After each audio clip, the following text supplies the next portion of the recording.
दोस्तों, जीवन में अक्सर हम अपनी असफलताओं के लिए किस्मत को दोष देते हैं।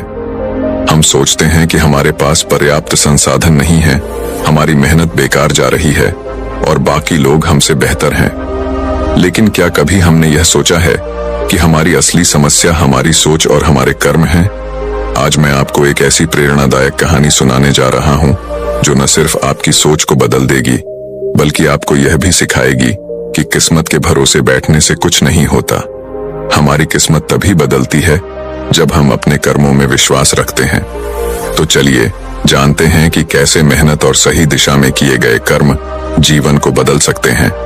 ध्यान से सुनिए, क्योंकि ये कहानी आपकी जिंदगी बदलने की ताकत रखती है। बहुत समय पहले की बात है। एक नगर में महात्मा बुद्ध ठहरे हुए थे। तभी वहां पर एक किसान आया और वह महात्मा बुद्ध से कहता है, हे बुद्ध, मेरी किस्मत बहुत खराब है। मैं जो भी काम करता हूँ वो सब बिगड़ जाता है। मुझे मेरी मेहनत का कोई फल नहीं मिल पाता। मैं एक किसान हूँ, मैं खेती करता हूँ, लेकिन मेरी फसल कभी अच्छी नहीं हो पाती और इसी वजह से मैं बहुत परेशान रहता हूँ। पता नहीं क्यों मेरे साथ ही ऐसा क्यों होता है। इसके उपाय के लिए मैंने कई साधु संतों से बात की, कई ज्ञानियों से उनकी राय ली। उन्होंने जो कुछ भी कहा मैंने वह सब कुछ किया। मैंने सभी तरह के अनुष्ठान, पूजा पाठ और यहाँ तक कि हर प्रकार के कार्य करके देख लिए, लेकिन फिर भी मुझे इसका कोई लाभ ही नहीं मिल रहा। और वहीं पर मेरे अन्य गांव वाले, उन सब की फसल बहुत अच्छी होती है, जबकि वह अपने खेतों में उतनी मेहनत भी नहीं करते, लेकिन फिर भी उनकी फसलें हमेशा ही बहुत अच्छी होती हैं।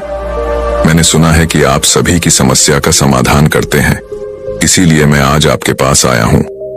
क्या आप मेरी समस्या का समाधान कर सकते हैं? हे तथागत, क्या आप मेरी किस्मत बदल सकते हैं? उस किसान की वह सारी बातें सुनकर महात्मा बुद्ध मुस्कुराने लगे और उस किसान से कहते हैं, भंते, तुम्हारी किस्मत तो पहले से ही बहुत अच्छी है, सब कुछ तो तुम्हारे पास ही है, फिर भला तुम ऐसा क्यों कहते हो कि तुम्हारी किस्मत अच्छी नहीं है?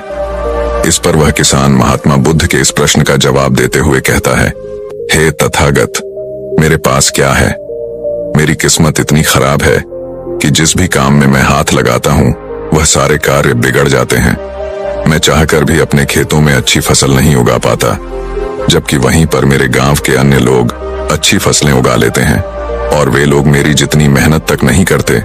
तो ऐसे में भला मेरी किस्मत कैसे अच्छी है? इस पर महात्मा बुद्ध मुस्कुराते हुए उस किसान से कहते हैं, भंते, तुम्हारे पास एक स्वस्थ शरीर है, तुम्हारे सभी अंग